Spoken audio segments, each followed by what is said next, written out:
Olá, você está acessando o projeto Bate-Papo com o Escritor da Faculdade de Letras da Universidade Federal do Amazonas.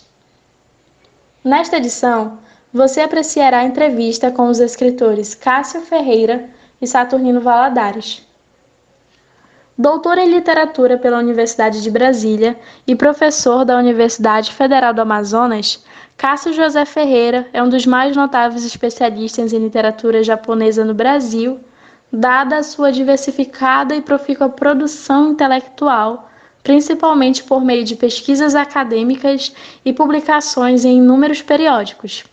Presidiu a Associação Brasileira de Estudos Japoneses, é autor do livro de haikais Inocente Céu de Cinzas, publicou também a obra Fábulas da Terra Falada. Além de poeta e ficcionista, atua como pesquisador, principalmente nas seguintes linhas: literatura comparada, língua e literatura japonesa, literatura brasileira, tradução, representação literária e fábulas. Saturnino Valadares é doutor em literatura espanhola pela Universidade de Santiago de Compostela, Espanha, e professor do curso de Letras, Língua e Literatura Espanhola da Universidade Federal do Amazonas. Poeta, ensaísta e tradutor, é autor de 5 livros de poesia e de numerosos artigos e poemas publicados em jornais e revistas especializados, principalmente no Brasil e na Espanha. Sua obra poética foi incluída em várias antologias internacionais. Saturnino Valadares escreve como ficcionista, poeta e pesquisador.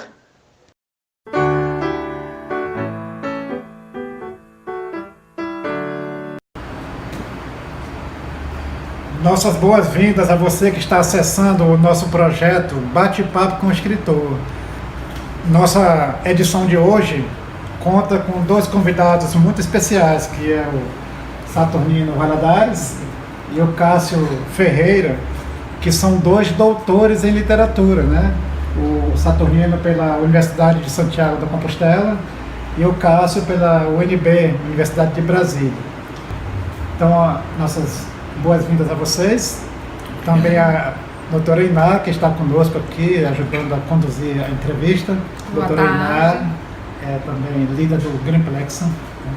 E eu gostaria inicialmente, nossos convidados, que vocês fizessem uma breve apresentação da sua trajetória profissional e também como escritor, como leitor, como escritor, até e hoje. Como você se percebeu escritor, se percebeu leitor até hoje? Como tem... Bom, primeiramente, muito obrigado, Iná e Leia, pelo convite. Estou muito contente de estar aqui. Em relação com a pergunta, eu sou de uma família muito humilde da Espanha, então na adolescência eu tive que deixar de estudar, comecei a trabalhar, então aos 25 anos eu não tinha um ensino médio e depois consegui entrar na faculdade, já fiz a graduação, mestrado, doutorado. Ainda assim, aos 21 anos eu publiquei meu primeiro livro de poemas e aos 25 publiquei o segundo e daí continuei publicando. Então, bom, penso que isso, minha trajetória é um pouco diferente, porque segui a literatura inicialmente como autodidata, ainda que depois procurei uma formação mais acadêmica. E depois continuei publicando. A Valéria vai publicar o meu 5º livro de poesia daqui a 1 mês, 2 meses. Dirijo aqui em Manaus também com a Valéria uma coleção de poesia. Agora mesmo temos 3 livros já publicados, as traduções são todas minhas também. O Não Amanheço Cantor, de José Ángel Valente, o Livro do Frio, de Antônio Gamoneda, e Uma Temporada no Paraíso, de Cláudio Rodrigues Ferro. E em casa tenho os 2 próximos livros que sairão quando termine a pandemia. Depois também publiquei alguns ensaios, minha tese de doutorado ganhou um prêmio, fui doutor em 2015, em 2016 ganhei o prêmio, em 2017 se publicou o livro e em dezembro do ano passado publiquei outro ensaio pela Universidade de Santiago de Compostela. E penso que um resumo assim dos livros publicados, pelo menos. Olá, obrigado, professor Guedelha, pelo convite, né? É uma honra estar aqui e falar um pouco de literatura, um pouco de mim. Desde cedo, né, eu me considero ainda um garoto de quase 50 anos. Eu sou um garoto do interior, né, do Tocantins, que era Goiás, então eu sou goiatins, né, metade de Tocantins. E aí, com 16, eu fui para Brasília, lá onde eu comecei a estudar e a encontrar com mais profundidade na literatura, né? A ter contato com o grupo de sarau, né? A participar mais da vida cultural mesmo de Brasília. Porque no interior onde eu morava era muito difícil o acesso à literatura. E assim, o que eu mais gostava era de escrever poemas e encaminhar para a BBC de Londres, que era por meio tinha um programa de rádio ondas curtas, e eu escrevia, né? E aí eu recebia prêmios de lá, né? Mas assim, de uma forma muito artesanal. Então o universo interiorano para mim, dos mitos, fábulas, dos contos, das narrativas populares, é um universo que eu gosto muito. E aí em Brasília eu fiz letras, né? Português, japonês, especializei mais, né, na literatura japonesa, com a qual trabalho hoje, né? Mas não só isso, eu trabalho bastante com a literatura brasileira, inclusive eu pesquiso muito um escritor brasileiro chamado Osman Lins, né, um escritor pernambucano, que tem suas publicações traduzidas para diversos países, né? E eu peguei um conto dele chamado Retábulos da Dona Carolina, e eu traduzi esse conto para o japonês, né? E eu acho que ele não vai demorar muito, vai ser publicado lá, essa tradução. Então, a literatura, eu falo que ela move e me deu vida, né? Eu fiz o mestrado, o doutorado pela Universidade de Brasília, a graduação, mas dentro desse universo literário do Osman Lins e da literatura japonesa. E a nossa segunda pergunta seria assim, qual, no ponto de vista de vocês, o papel do escritor na contemporaneidade, né? E juntamente com essa pergunta, qual a importância desse escritor hoje? Né? Então, acho que fica... Muito bem, eu vou começar por lá. O escritor tem um compromisso com a sociedade de seu tempo. Para entender essa realidade, tem que tomar uma distância. José Ángel Valente, que é um poeta ensaísta espanhol, do que eu gosto muito, ele fala que se deve escrever desde o deserto. Devido ao deserto, não como lugar físico, porém simbólico. Então a missão do escritor é fazer de uma atividade solitária uma atividade solidária. Ainda que para conseguir isto, a origem, a fonte do que todos bebemos podem ser os dramas pessoais. Por outra parte, há uma linguagem pública, oficial, institucionalizada, que está falsificada. O escritor tem a obrigação de denunciar a corrupção da linguagem e restaurar essa verdade. Isto é muito simples, se pensamos, por exemplo, nos discursos políticos que aparecem constantemente. Se paramos a analisar, se paramos a refletir, se procuramos informação, vemos que estão cheios de mentiras. Então, o escritor deve denunciar essa falsificação da linguagem. E penso que essa é a função principal e o que os grandes escritores, os escritores mais importantes, conseguem fazer. Exatamente isso, professor Saturnino. Eu acredito que o papel do escritor na sociedade contemporânea, né, é ter esse olhar que está de alguma forma cristalizado. Ele ir além desse olhar cristalizado de forma geral, né, e enxergar aquilo que a sociedade não está conseguindo visualizar e levar isso para o debate, né? Eu lembro que o Osman Lins, ele fala no texto dele, num livro chamado Guerra Sem Testemunhas, que, diante de uma página em branco, né, o escritor tem um mundo, mas um mundo a fazer, a ser construído. E também o próprio livro Guerra Sem Testemunha é o trabalho do escritor, né? Ele está diante do mundo, mas sozinho, né?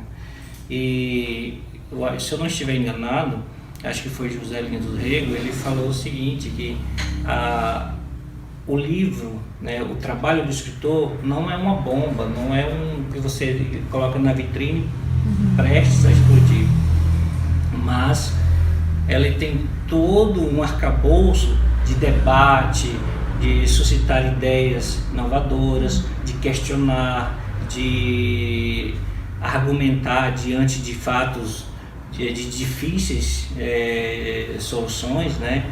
Então, e o escritor ele está atento a isso. Quando você pensar em 100 anos de solidão, né? Como é que Gabriel Garcia Marques construiu toda aquela história, e pensando na questão mesmo do ser humano, pensando também no Grande Sertão Veredas de Guimarães Rosa, que é uma interiorização do ser, né? Mas ao mesmo tempo, né, é uma paisagem muito conhecida, muito próxima daquele homem simples ali de Minas Gerais, do sertão de Minas Gerais, que é tão universal. Então, o papel do escritor é esse, né? É de alavancar as discussões, é de questionar, é de se posicionar diante de situações tão diferentes, tão distópicas da realidade, como está acontecendo agora nesse momento atual, no Brasil e no mundo, né? Esse é o papel do escritor, é ter esse olhar apurado, né? E questionador. E a literatura, ela tem essa é a função da literatura, questionar e trazer esse universo, né, de uma forma que dói ou não, que ofereça amor ou não, mas com a palavra, né? A palavra, ela é como se ela codificasse, né, aquilo que o olhar comum não vê. Esse é o papel do escritor. Durante muito tempo se disse, e até se diz ainda, que o brasileiro não gosta de ler. Não sei se o Saturnino, né, com a experiência dele em outro país, já ouviu falar sobre isso e já pensou sobre isso também. E até sofri. Já está sofrendo. E no entendimento de vocês, o que há de verdade nesse pensamento, se há alguma verdade nisso, ou se já houve alguma verdade, o brasileiro gosta de ler, não gosta de ler? Bom, eu que sou espanhol, certamente na Espanha se lê mais que aqui, que no Brasil. Essa é uma realidade. Ainda assim, as novas gerações têm outra educação, o audiovisual é muito mais importante agora que há 20, 30 anos. Então a gente deve ter isso em conta. Mas eu penso que há uma situação que eu vivi agora, há 3 meses, no primeiro dia de aula, na UFAM, eu fui ministrar literatura portuguesa e perguntei para a turma que esperavam da disciplina. De 20 alunas, não tinha alunos, de 20 alunas, uma falou que gostava da literatura, outra falou que não conhecia, mas que tinha interesse, e 18 falaram que não gostavam de ler. Isto foi há 3 meses na UFAM. Então realmente há um problema grave há um problema grave na sociedade. E isso no curso de letras, né? Claro, se no curso de letras, no curso de língua e de literatura, as pessoas falam que não gostam de ler, que não gostam de literatura, a primeira pergunta, assim mais óbvia, que estão fazendo aí? Não? Seria, se não gosta de ler, se não gosta de literatura, o normal seria outro caminho. Eu entendo que o professor de literatura, o professor universitário, não é como um professor de escola. Você não tem que motivar para ler. O aluno tem que vir motivado de casa. Se eu dou aulas de literatura, dou aulas partindo de um conhecimento de uns textos. É muito difícil dar aula para alunos que não conhecem os textos, que não leem. Não é muito difícil, é impossível. Então, evidentemente, há um problema na educação brasileira, se queremos aqui do Amazonas, porque os alunos chegam à universidade sem o hábito da leitura. professor Saturnino me permita. Pode me chamar Saturnino aqui, sem professor.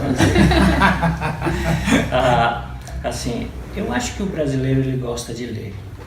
Porém, né, é uma afirmação assim, quantitativa. Quando eu relaciono a outro país com um país desenvolvido, eu vejo que aí, se você medir a quantidade em relação ao país desenvolvido e não desenvolvido, ou um país em desenvolvimento como o nosso, você percebe uma diferença enorme devido a diversos fatores educacionais, sociais, econômicos, né?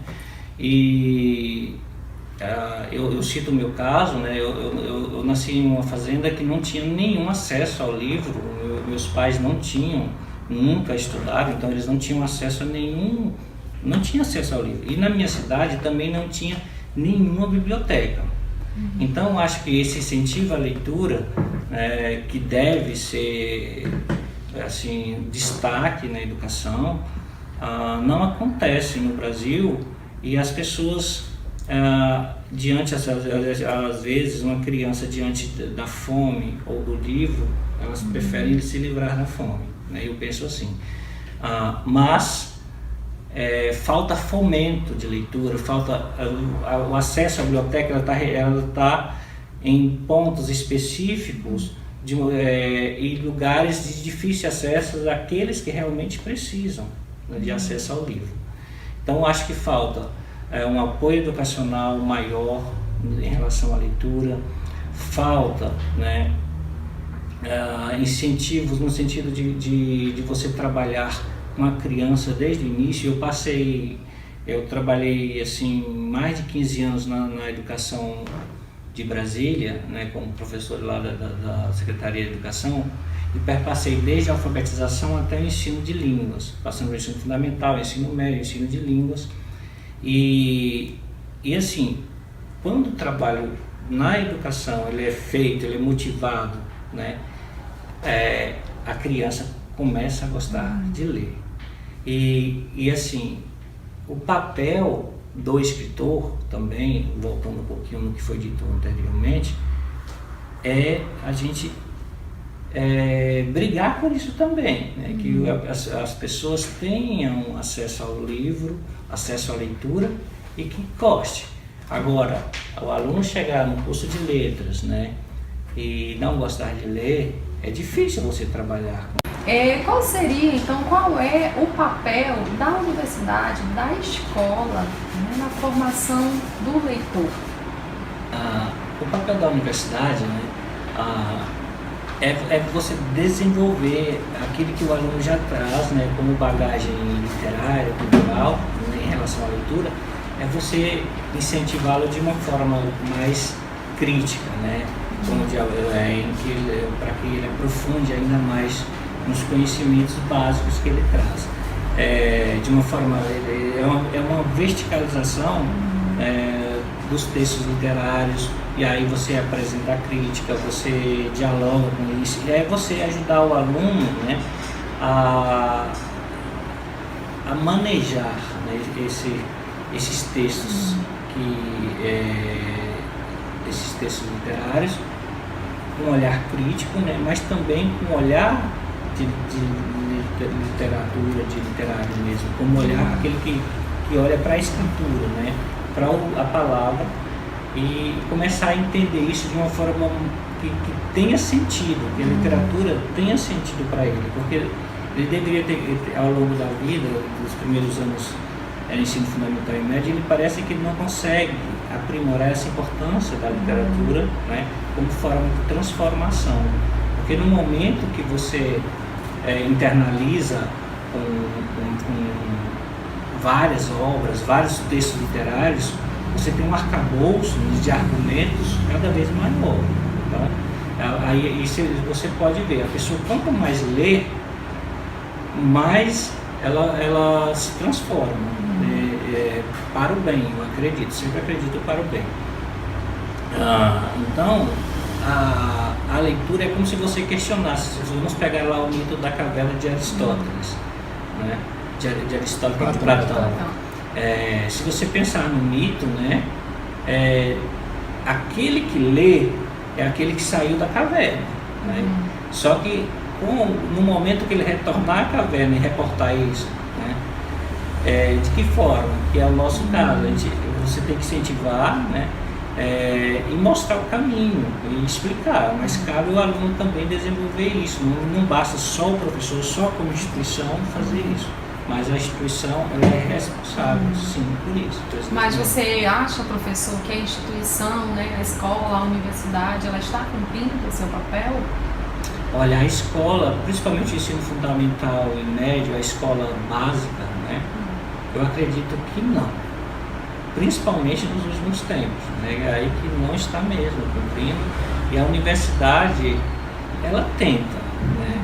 Mas assim, eu acho que faltam muitos subsídios, tanto econômicos ou mesmo de incentivos mesmo de outras formas para que isso aconteça.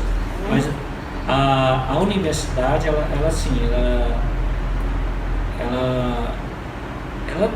tenta de diversas formas ampliar esse debate, criar o aluno questionador, mas eu acho que ainda não cumprimos o papel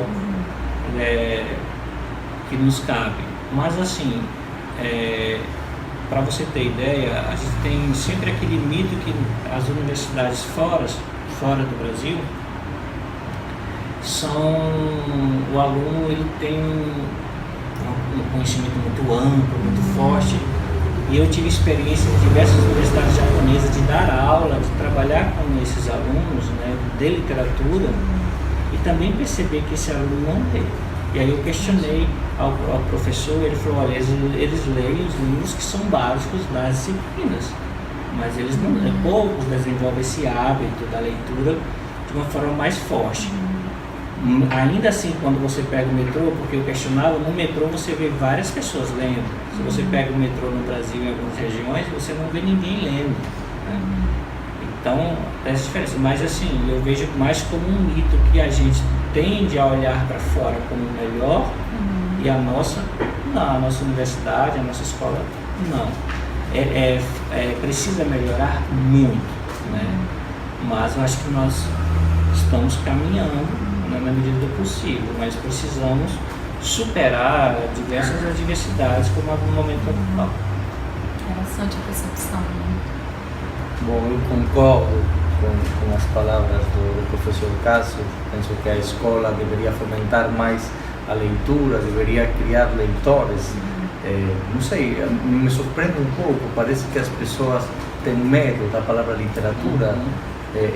Por exemplo, retomando o que falei antes, quando minhas alunas me falaram que elas não gostavam de literatura, eu tenho certeza de que elas não conhecem a literatura. Eu tenho certeza de que se perguntasse o título de cinco clássicos da literatura portuguesa, não poderiam me falar. Então, é um desconhecimento. A literatura é maravilhosa. Na literatura está tudo. Há um medo que não faz sentido. É mais confortável falar eu não gosto de literatura que fazer o esforço. Vou colocar um exemplo. Uma herança. A gente recebe uma herança, morre alguém, a gente recebe, sei lá, R$1 milhão. Beleza, esse dinheiro chega de graça. A tradição literária é diferente. A tradição literária, a herança literária está para todo mundo que quiser, mas é um esforço, você tem que brigar para conseguir essas leituras, para conseguir esse conhecimento.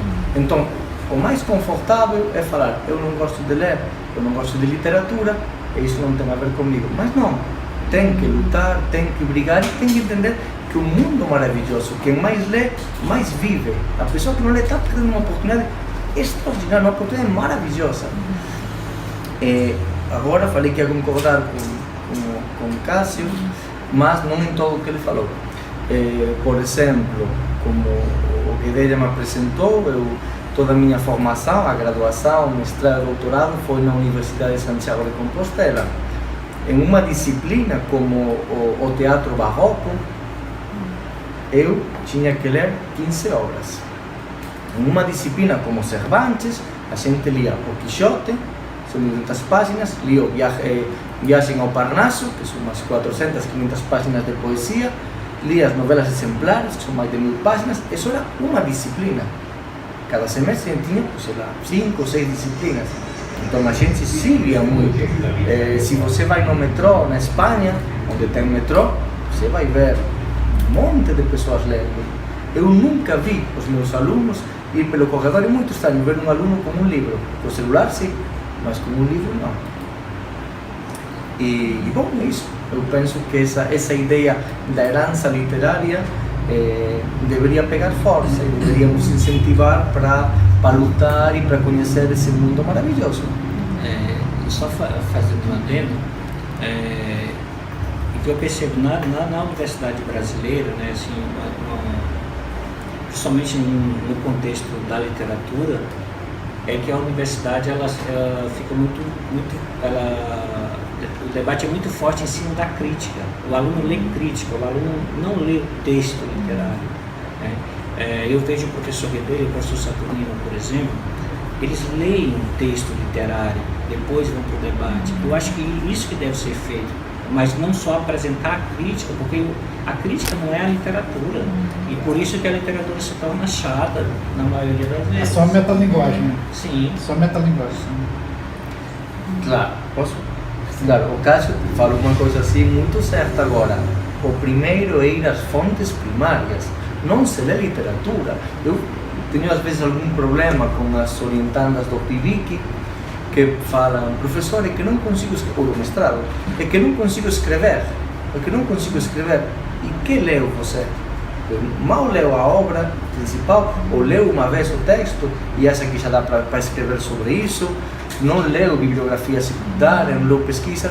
Então penso que isso é o principal. O primeiro, ler as obras primárias, ler a literatura, curtir com isso, e depois vamos a outra coisa. Mas o primeiro é se divertir com os textos. Vocês escrevem como ficcionista, poeta e como pesquisador, né? E geralmente se diz que a escrita às vezes dá muito trabalho, às vezes dá muito prazer.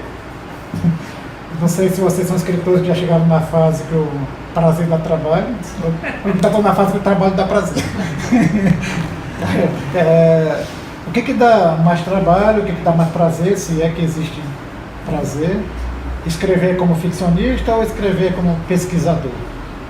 Como é que vocês veem essa questão? Bom, trabalho, a criação dá trabalho. Agora, e dá prazer também.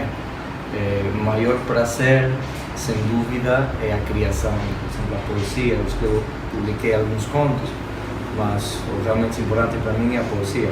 Então a poesia é um esforço muito maior, de mais concentração, de mais conviver com ideias, conviver com imagens, conviver com poemas, não? Até que você pare o poema. Mas o trabalho acadêmico, a escrita acadêmica é mais simples. Isso sim é trabalho. Eu não posso escrever agora um poema, mas sim posso escrever uma página acadêmica. O trabalho acadêmico, sim, a escrita acadêmica é trabalho. Eu todo dia posso escrever uma página, com esforço, mas posso fazer. A poesia, a criação, o ensaio também é criação, mas é diferente. A poesia é diferente. Se eu consigo escrever um poema por semana, um poema por mês, pode ser ótimo. Porém, a escrita acadêmica não. Você precisa uma disciplina. Se você trabalha, quando a gente escreveu, quando fez o doutorado, eu trabalhava 4 ou 6 horas por dia no doutorado e conseguia escrever cada dia uma página, 2 páginas, e aí vai. Mas a criação é outra coisa. Mas há prazer sempre que um escreve pode ter prazer e também sofrimento, mas vai tudo junto. O prazer e o sofrimento não há muita diferença às vezes, não? Pensemos, por exemplo, nas elegias, nos poemas que falam sobre a morte, não? Evidentemente o poeta, quando fala da morte do filho, estou pensando agora Não Amanheço Cantor de José Ángel Valente, uma grande dor, há muito sofrimento, mas o poeta consegue sentir prazer dentro dessa dor. A poesia tem essa possibilidade, dentro da dor também se dá o prazer. Exatamente. Eu acho que você trabalhar com texto acadêmico e com texto ficcional, né? Eu em particular, eu acredito que o texto ficcional para mim me dá muito mais prazer do que escrever o texto acadêmico. Apesar que eu gosto também de escrever o texto acadêmico. Eu acredito que no texto ficcional, né, a questão da liberdade, da criação, para mim isso gera uma adrenalina, ao mesmo tempo um recolhimento, né? E isso gera uma certa catarse, assim, digamos, para poder produzir o texto. Eu lembro esse meu livro de poemas de haikais que sairá, acredito que no próximo mês, Inocentes Céus Cinzas, por exemplo, é o título do livro. Eu escrevi ele mais ou menos em 6 meses. Eu estava no Japão e todo dia eu só conseguia escrevê-lo quando eu estava sozinho na beira do mar, ao anoitecer, aí eu conseguia sintetizar as ideias que eu queria. Mas assim, essas ideias partiam daquelas experiências que eu estava acumulando durante o dia ou de outro momento, né? E já o texto acadêmico, assim como o professor Saturnino disse, né? Professor Saturnino. Mas ele me falou que o professor também. Eu sou Cássio.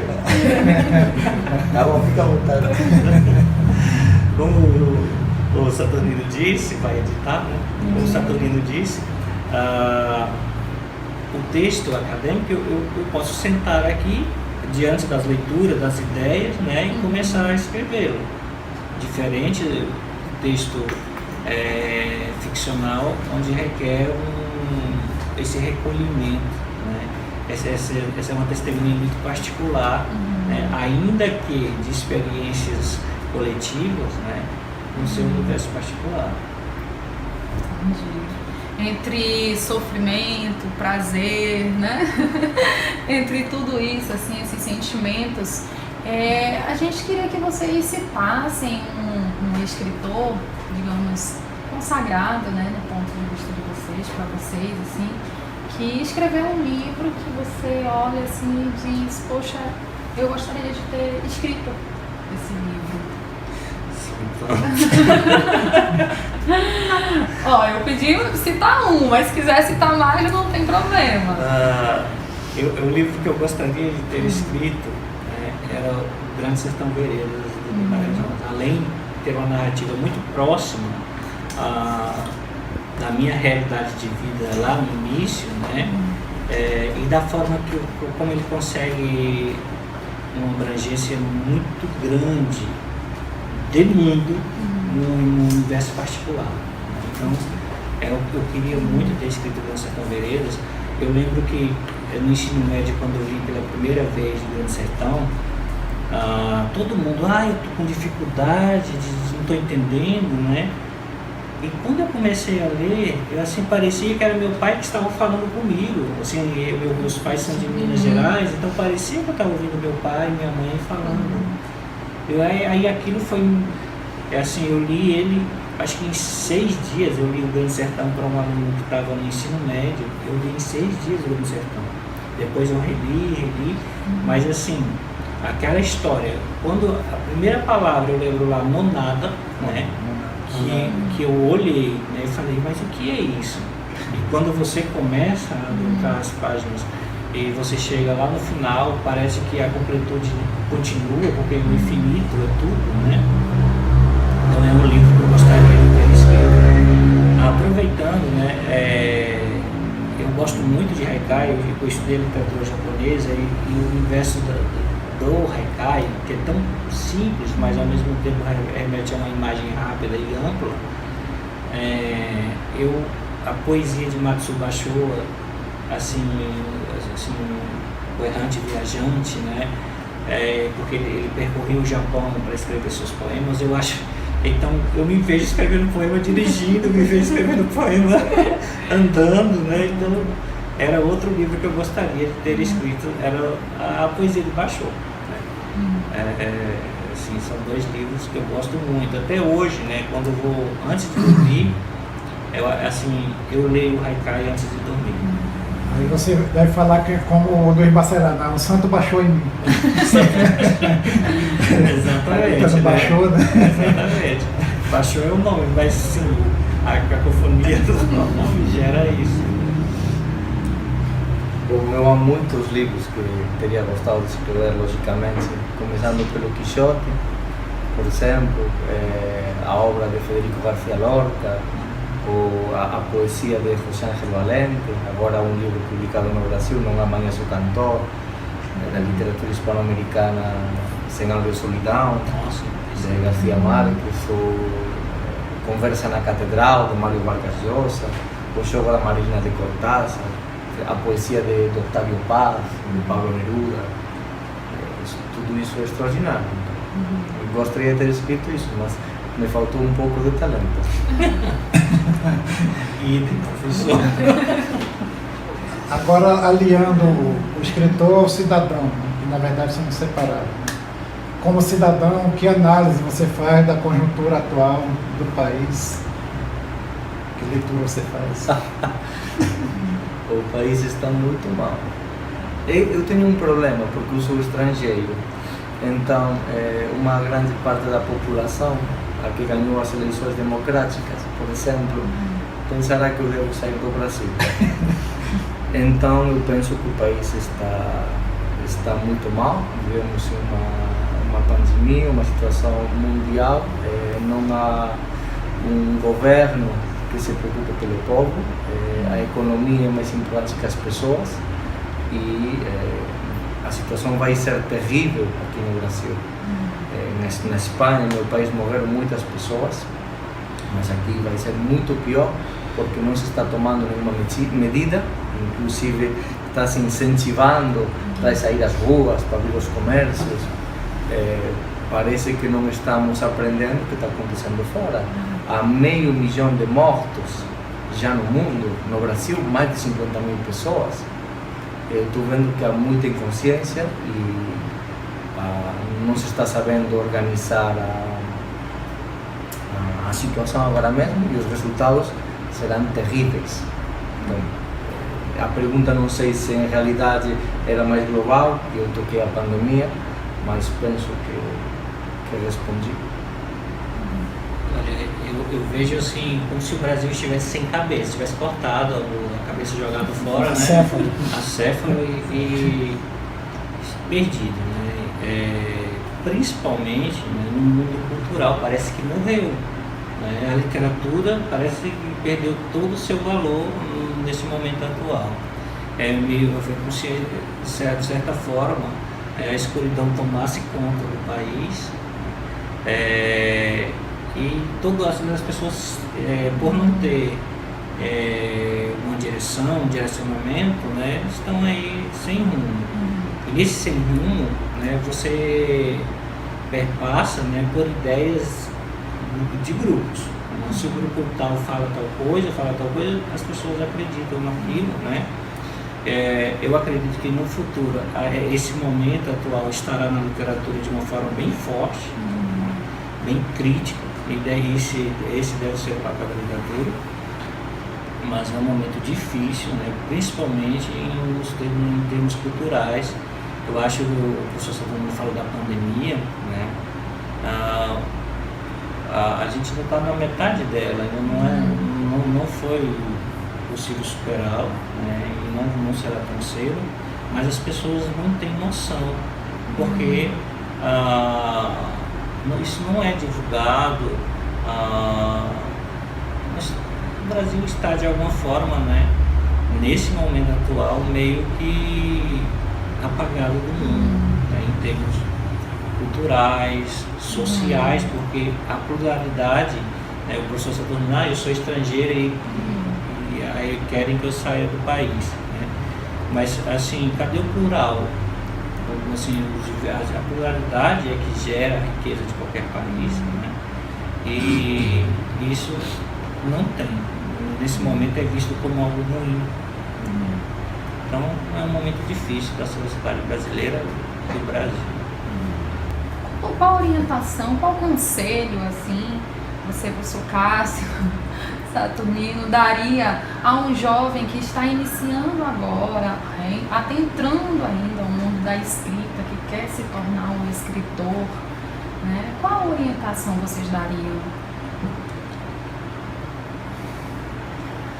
Eu não me sinto autorizado para aconselhar a ninguém, mas vamos fingir que se estou autorizado. Então, o que eu falaria é que não se tenha pressa por publicar e que não se acredite na inspiração, que tudo é uma consequência do estudo e do muito trabalho. Se você quer ser escritor, tem que ler, tem que estudar, tem que trabalhar. E sei lá, com o tempo e com sorte, com o trabalho, você pode produzir uma obra. Mas o mais importante vai ser a leitura, o estudo e o trabalho. Então ela vai surgir naturalmente, essa vontade a de pergunta escrever. era um jovem escritor. Então entendemos que a vocação já está. Mas há muitas pessoas que têm essa vocação e escrevem toda a vida, mas não estudam. Então estão reproduzindo uma série de imagens, por exemplo, que já Catulo, há 2000 anos, tinha feito. Então não tem nenhum mérito isso. Estamos lendo poemas, não? Há muitas pessoas que escrevem poesia e escrevem poemas que parecem letras do sertanejo. Isso porque acontece? Porque não se estuda. Você tem que conhecer sua tradição literária. Se você é escritor, tem a obrigação de conhecer sua tradição literária. Um escritor brasileiro tem que conhecer a Guimarães Rosa, a Machado de Assis, a Nelson Rodrigues. Tem que conhecer. É obrigatório. Se você é um escritor do Amazonas e tem interesse pela literatura contemporânea, você tem que conhecer a Tenório Teles, a C. Maria Pinto, a Marco Federico Kruger, a Alison Leão, a Astrid Cabral, logicamente, a Luís Bacelar. Então, isso que um escritor tem que fazer: conhecer, ler, estudar e trabalhar. Trabalhar muito, muito, e quem sabe, no futuro, pode ser escritor. Para o jovem escritor, eu acho que ele está, como eu falei no início lá, a folha está em branco, né? Então, o primeiro passo para que essa folha seja preenchida é você ler e ler, né? A partir daí, a partir das suas experiências e a partir do arcabouço de leitura, né, aí você consegue ter o processo criativo mais maduro. Não queira ser apenas um booktuber e no outro dia publicar algo que você ouviu falar. Primeiro, entre no mundo da leitura, né, e leia muito, né? E na tentativa de amadurecer essa ideia e com o tempo, como o professor Saturnino disse, você vai definir, né, esse processo de querer ser escritor e da forma como você é escritor, o estilo, tudo isso é definido nessas leituras. Eu lembro que eu sempre quis escrever, mas no começo das leituras eu gostava tanto de um livro que depois que eu terminava a leitura do livro eu chamava de rapinagem. Eu tentava escrever igualzinho o escritor estava escrevendo naquele livro, mas assim, um treino. Lia outro livro, apaixonava pelo outro livro, escrevia igualzinho o outro autor estava escrevendo ali. Depois você vai assumindo o seu estilo próprio, né? Você cria a sua maneira de ver o mundo e de interpretá-lo. Muito bem, aqui chegamos ao final desta edição do Bate-Papo com o Escritor. A conversa está muito boa, se pudéssemos continuaríamos aí, mas infelizmente nós temos a pressão do tempo, né? Mas eu creio que foi um tempo muito proveitoso, muito produtivo. Nós agradecemos ao Saturnino Valadares, ao Cássio Ferreira, escritores aí, professores da universidade, doutores em literatura, que trouxeram para nós esses olhares multifacetados aí sobre a escrita, sobre o mundo da escrita, opiniões gerais sobre assuntos diversos. Agradecer também a professora Iná Isabel pela parceria e ao Portal Manaus por nos ceder o espaço e toda a dinâmica, a tecnologia aqui, a instrumentalização para que o nosso bate-papo acontecesse. Agradecemos a você que acessou, que chegou até o final aqui conosco e convidamos você para ficar atento que breve teremos nossa próxima edição. Muito obrigado.